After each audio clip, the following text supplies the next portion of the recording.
আসসালামু আলাইকুম রহমতুল্লাহি ওবরকাতুহু। সম্মানিত দর্শক, সারা বাংলাদেশে ছাত্রলীগের অস্বাভাবিক তৎপরতা শুরু হয়েছে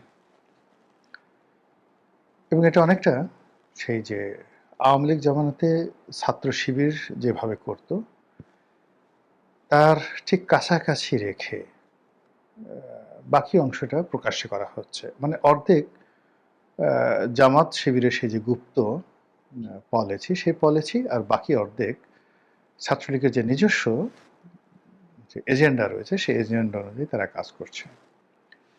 আগে খবরটা বলে নিই, তারপরে খবরের কার্যকারণ এবং এই খবরের ফলে আমাদের রাজনীতিতে যে মৌলিক এবং গুণগত পরিবর্তন আসতে পারে এবং কী কী সম্ভাবনা হতে পারে, কী কী দুর্ঘটনা ঘটতে পারে এবং রাজনীতির যে কী কী মেরুকরণ আগামীতে ঘটতে যাচ্ছে সেই বিষয়গুলো নিয়ে সংক্ষেপে আলোচনা করব। খবরটি হলো যে সারা বাংলাদেশে ছাত্রলীগের কমিটি হচ্ছে এবং প্রকাশ্যে সেই কমিটিগুলো তারা ঘোষণা করছে। কোনো কোনো ক্ষেত্রে সেই কমিটি গঠিত হওয়ার পরে সেই কমিটির যারা সদস্য তাদেরকে স্বাগত জানিয়ে তারা মিছিল করছে। এখানে আইনশৃঙ্খলা রক্ষাকারী বাহিনী কয়েকজনকে গ্রেপ্তার করেছে, কিন্তু এটা ছাত্রলীগের যে তৎপরতা সেই তৎপরতার তুলনায় একেবারে নগণ্য। ২ নম্বর হলো যে অন্য সময়গুলোতে যা হয় বা গত ১৮ মাসে আমরা দেখেছি যে ছাত্রলীগ বা আওয়ামী লীগের যে কোনো কর্মকাণ্ডের সঙ্গে সঙ্গে সেখানে একটা মব তৈরি হয় ইনুস জামানাতে। কখনো সেটা ছাত্রদল করেছে, কখনো বিএনপির লোকজন করেছে, কখনো জামাতের লোকজন করেছে, কখনো এনসিপির লোকজন করেছে। কিন্তু এই যে ছাত্রলীগের যে কর্মকাণ্ড সেই কর্মকাণ্ডের ব্যাপারে শিবির, এনসিপি বা ছাত্র দলের মধ্যে ঠিক ওইরকম প্রস্তুতি দেখা যায়নি। অন্যদিকে ছাত্রলীগ এই যে কমিটি তারা করে যাচ্ছে, সেই কমিটি করার পর সেগুলো প্রচার এবং প্রচারণার জন্যে তারা ইন্টারনেটের প্রোটোকলে প্রকাশ্যে মিটিং করছে, কথাবার্তা বলছে এবং সেই একই কথার ধারাবাহিকতা ছাত্রলীগ, যুবলীগ, আওয়ামী লীগ। আওয়ামী লীগের এই বাংলাদেশে যারা আছে এই মুহূর্তে তারাও এই নিয়মিত এই ধরনের ওয়েব মিটিংগুলোতে অংশগ্রহণ করছে। অনেকে পালিয়ে আছেন, অনেকে স্থানচ্যুত, কিন্তু তারা প্রকাশ্যে যে কথাগুলো বলছে তা দেশবাসী দেখছে। তো নতুন সরকারের যে এই সময় মাত্র ২ মাসের মাথায় ছাত্রলীগের এই যে তৎপরতা এবং ছাত্রলীগের হাত ধরে আওয়ামী লীগের অন্যান্য সংগঠন তাদের যে অগ্রযাত্রা, এগিয়ে যাওয়ার যে একটা প্রত্যয়, এটি আমি মনে করি আমাদের রাজনীতির যে সামনের দিনগুলো যে সমীকরণ সেই সমীকরণ মারাত্মকভাবে বদলে দেবে। আওয়ামী লীগকে যত সহজ মনে করা হয়েছিল বা ছাত্রলীগকে যত সহজে দমন করার কথা চিন্তা করা হয়েছিল বা যেভাবে মানুষজনের মধ্যে একটা বিশ্বাস আস্থা তৈরি হয়েছিল যে এরা কিয়ামত পর্যন্ত আর ফিরে আসবে না, এদের অবস্থা মুসলিম লীগের মতো হবে, এরকম যারা আলাপ আলোচনা করেছিলেন তারা সঙ্গত কারণে বর্তমান ছাত্রলীগের এই তৎপরতা দেখে হতাশ। এখন হঠাৎ করে ছাত্রলীগ বা আওয়ামী লীগ এরকম যে তৎপর হচ্ছে কেন? প্রথমত আপনারা দেখেন যে সরকারের সঙ্গে অর্থাৎ বিএনপির সঙ্গে জামাতের, বিরোধী দল জামাতের সম্পর্কটা টানাপোড়েন চলছে এবং এই সম্পর্কটা একটা অসম সম্পর্ক। অসম সম্পর্ক ২ দিকে। যদি আপনি জনগণের সমর্থন, জনপ্রিয়তা এবং সংখ্যা দেখেন, সেই বিচারে জামাতের সঙ্গে আসলে বিএনপির কখনো তুলনা হয় না। বিএনপি সেখানে এক মানে অনন্য উচ্চতায়, অসম। বিএনপি যদি এখানে হাতি হয়, জামাত এখানে বড় জোর একটা ছাগল, এর বেশি নয়। কিন্তু যদি আপনি সাংগঠনিক ক্ষমতা ধরেন, অর্থনৈতিক শৃঙ্খলা ধরেন, ডেডিকেটেড দলের প্রতি যারা ডেডিকেটেড বা যাদের ডেডিকেশন রয়েছে, এই ধরনের লোকজনের আধিক্যের কথা চিন্তা করেন, একটা সংঘবদ্ধ রেজিমেন্টাল ফোর্সের কথা চিন্তা করেন, তাহলে আপনি জামাতকে ধরতে পারেন একটা অতি উচ্চ মার্গের শিকারী বাঘ, রয়্যাল বেঙ্গল টাইগার অথবা আফ্রিকার সিংহ, তা আবার মেয়ের সিংহ নয়, পুরুষ সিংহ। আর অন্যদিকে দেখা গেল যে খুব বিশাল একটা শরীর আছে বিএনপির, কিন্তু নিজেকে রক্ষা করার, মানে তার ওইরকম কোনো পলিসি নেই। আপনি এটাকে হাতির সঙ্গে তুলনা করতে পারেন। হাতি রাগ হয়ে সে তাণ্ডব করতে পারে, কিন্তু শিকারীর বন্দুক বা কোনো শিকারী প্রাণীর যে আক্রমণ তার থেকে নিজেকে সে রক্ষা করতে পারে। অথবা ধরেন জেব্রা। জেব্রার সবচেয়ে বড় শক্তি হলো তার দুটো পা, প্রচণ্ড শক্তিশালী দুটো পা। সে যদি তার কোনো পায়ের নাগালে কাউকে পায় এবং সে কাউকে লাথি দিতে মারতে পারে, সেটা বাঘ হোক সিংহ হোক, স্পট ডেথ। এবং এই দুর্বলতাটা বাঘ সিংহ জানে।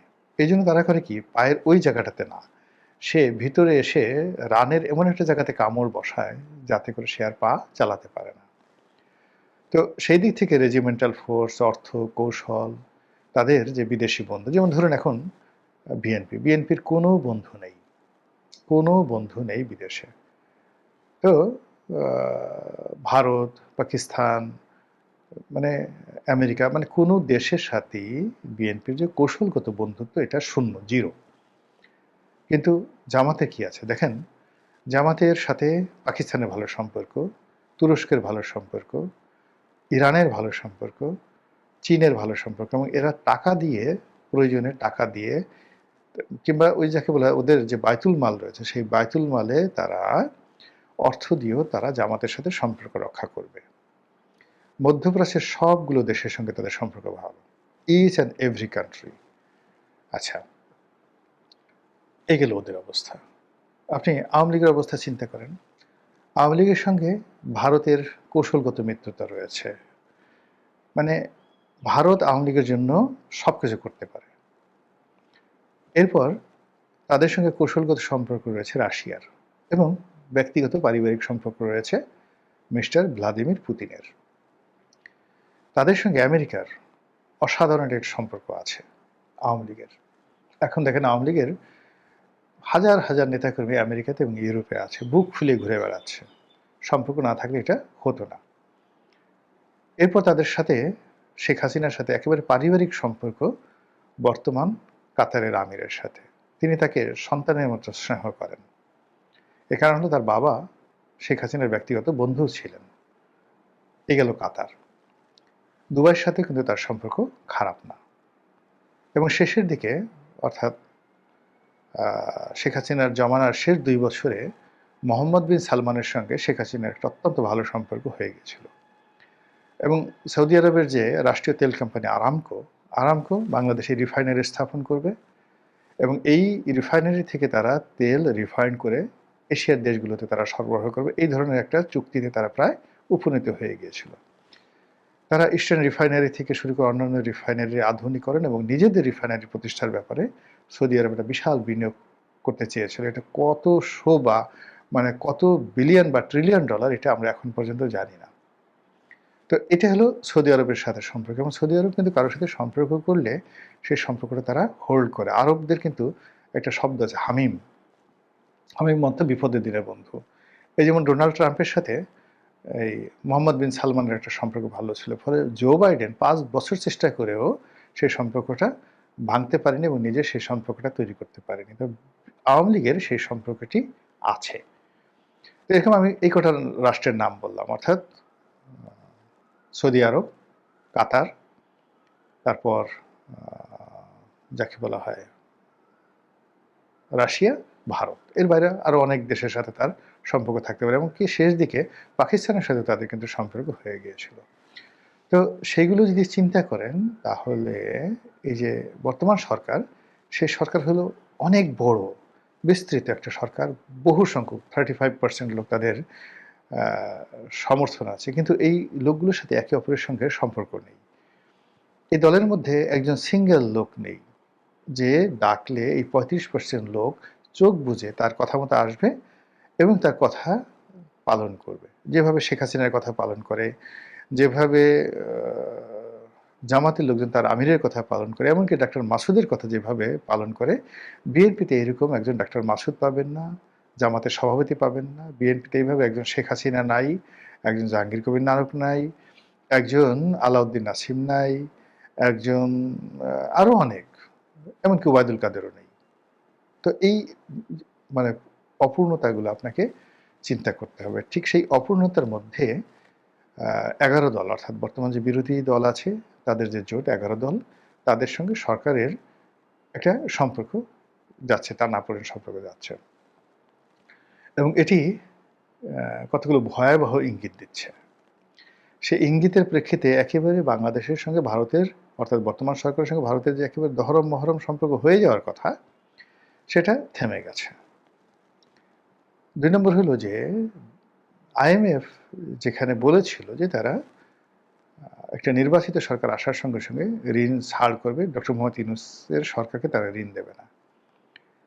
IMF বেঁকে বসেছে, IMF এখন ঋণ দিচ্ছে না, এবং তারা স্বয়ং প্রধানমন্ত্রীর সম্পর্কে আপত্তিকর কথাবার্তা বলছে। IMF, খলিলুর রহমান আমেরিকার লোক, তিনি বারবার আমেরিকা যাচ্ছেন, এই যে চীন সফর করছেন, চীন সফর করে আবার তিনি আমেরিকাতে যাচ্ছেন। তো সব মিলিয়ে একটা বিশাল শূন্যতা তৈরি হয়েছে। এখন সেই শূন্যতার জায়গাটা পূর্ণ করার জন্য জামাতের সঙ্গে যদি আওয়ামী লীগের একটা সমঝোতা হয়, অথবা বিএনপির সঙ্গে যদি আওয়ামী লীগের একটা সমঝোতা হয়, এটা অস্বাভাবিক কিছু না। এর কারণ হলো একে অপরের মধ্যে, অর্থাৎ বিএনপির মধ্যে এবং জামাতের মধ্যে যে অসম যুদ্ধ, অসম প্রতিযোগিতা, এটা একজন বলছে সংখ্যার দিকে আমি শ্রেষ্ঠ, আর একজন বলছে কৌশল এবং বন্ধুত্বের দিকে, অ্যাসেটের দিকে আমি শ্রেষ্ঠ। এবং সবসময় দেখবেন যে প্রযুক্তি এবং অ্যাসেট, ফরেন সাহায্য যাদের থাকে তারাই জয়লাভ করে, খুব সংখ্যায় ছোট হওয়ার সত্ত্বেও। সাদ্দাম হোসেন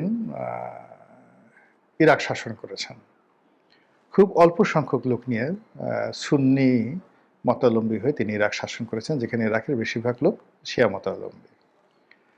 এরপর ধরেন ইসরায়েলের কথা চিন্তা করেন, ইসরায়েল সমস্ত বিশ্বের দাপট দেখাচ্ছে, তার প্রযুক্তি দ্বারা, তার অর্থ দ্বারা, তার শক্তিশালী সেনাবাহিনী দ্বারা, এবং বিদেশে তার আমেরিকা এবং ইউরোপের মতো বন্ধু থাকার কারণে। জামাতও ঠিক ওই রকম একটা রেজিমেন্ট ফোর্স, যার যা কিছু আছে প্রত্যেকটা জিনিসই বিএনপির চাইতে শ্রেষ্ঠতর এবং খুব ইফেক্টিভ। তো সেই দিক থেকে তারা আবার ক্ষমতায় আসবে, আবার ভোট যুদ্ধ হবে। তারা এই যে গত 18 মাসে তারা ক্ষমতা যেভাবে চালিয়েছে, সেই ক্ষমতায় যে চালানোর পেছনে তাদের ভুল ত্রুটিগুলো তারা এখন মূল্যায়ন করছে। এই গত নির্বাচনে তাদের বিজয়ী হওয়ার কথা ছিল, তারা বিজয়ী কেন হলো না ওটাও তারা মূল্যায়ন করছে। কাজেই আবার তারা একটা ফাইটিংয়ে যাবে এবং বিজয়ী হবে, এবং যত দ্রুত এটা করা যায়, even if it is tomorrow, তারা তো সেই কাজগুলো করবে। এবং সেই কাজের জন্য তারা যদি মনে করে যে আওয়ামী লীগের সঙ্গে তলে তলে সম্পর্ক রাখা দরকার, ভারতের সাথে সম্পর্ক রাখা দরকার, আওয়ামী লীগের যে ম্যান পাওয়ার অ্যাসেটগুলো আছে সেগুলো তাদের ওন করা দরকার, এখানে একটা যাকে বলা ছাড় দেওয়া হতে পারে, এবং সেই ছাড়ের ভিত্তিতে ছাত্রলীগ এখানে তৎপরতা চালাতে পারে। আওয়ামী লীগের লোকজন তারা বাংলাদেশে ফিরে আসার, নতুন করে সবকিছু শুরু করার চিন্তা ভাবনা করতে পারে। এই গেল এক। অন্যদিকে বিএনপি যারা নেতৃত্ব রয়েছে তারাও ভাবতে পারে যে জামাত তো আমাদেরকে ছাড়বে না, আমরা যদি আওয়ামী লীগকে ছেড়ে দেই তাহলে আওয়ামী লীগ জামাত নিয়ে নেবে, এবং তখন আওয়ামী লীগ এবং জামাত একত্রে মিলে আমাদের ঘাড় মটকাবে। কাজেই আমরা যদি মাঠে আওয়ামী লীগকে ছেড়ে দিই, তাদের সঙ্গে আমাদের খুব বেশি বন্ধুত্ব থাকার দরকার নেই, জাস্ট ছেড়ে দিলাম, তাহলে কেবলমাত্র 71 নিয়ে আমরা মাঝে মধ্যে একটু খোঁচা দিয়ে দিলাম, আর অমনি 71 নিয়ে আর জামাতের সে মুক্তিযুদ্ধে তাদের বিতর্কিত ভূমিকা নিয়ে দুই পক্ষের মধ্যে একটা রেষারেষি বাড়লো, মারামারি, কাটাকাটি, হানাহানি, রাজনৈতিক প্রতিযোগিতায় তারা ব্যস্ত থাকলো, আমরা আমাদের ক্ষমতা রাজনীতি করলাম, এবং আমরা বলতে থাকলাম দেখো আওয়ামী লীগ কত খারাপ, জামাত কত খারাপ, তারা ঝগড়া করছে, ঝাঁটি করছে, এত বছর পরে মুক্তিযুদ্ধ নিয়ে, স্বাধীনতার এই ইতিহাস নিয়ে তারা যে কাজগুলো করছে এগুলো মোটেও ঠিক নয়। তো এইরকম একটা সমীকরণ চলতে পারে, এবং সেটা যদি আসলেই চলে মানে কি, যে কোনো একটা ঘটনা হয়তো ঘটছে, বিনা ঘটনায় অনেক কিছু হচ্ছে না। এখন মানে সব কথা এই মুহূর্তে বলা যাবে না, বাট আপনারা 15 দিন পরে এই জিনিসগুলো দেখতে পাবেন, জাস্ট আফটার 15 ডেজ প্রকাশ্যে দেখতে পাবেন ভারতের কিছু মনোভাব, পাকিস্তানের কিছু মনোভাব, আমেরিকার মনোভাব, এবং ওটার প্রেক্ষিতে বাংলাদেশ সরকারের কিছু কর্মকাণ্ড। আপনারা জাস্ট আফটার 15 ডেজ এগুলো আপনার কাছে ওপেন আপ হয়ে যাবে। মানে এটা হলো মে মাস, তো মে মাসের কুরবানির আগে অথবা কুরবানির পরে জাস্ট আপনারা এমন কিছু দেখবেন যেটা আউট অফ ইউর ইমাজিনেশন, আপনারা কল্পনাই করতে পারছেন না। তো সেই সময়টাতে ছাত্রলীগের এই যে তৎপরতা, কমিটি গঠন, যে যাই মনে করুক না কেন, একজন রাজনীতির ছাত্র হিসেবে আমার কাছে মনে হচ্ছে এর অনেক সুদূর প্রসারী পরিকল্পনা রয়েছে। মহান আল্লাহ আমাদের সবাইকে হেদায়েত দান করুন এবং হেফাজত করুন। আসসালামু আলাইকুম ওয়া রাহমাতুল্লাহি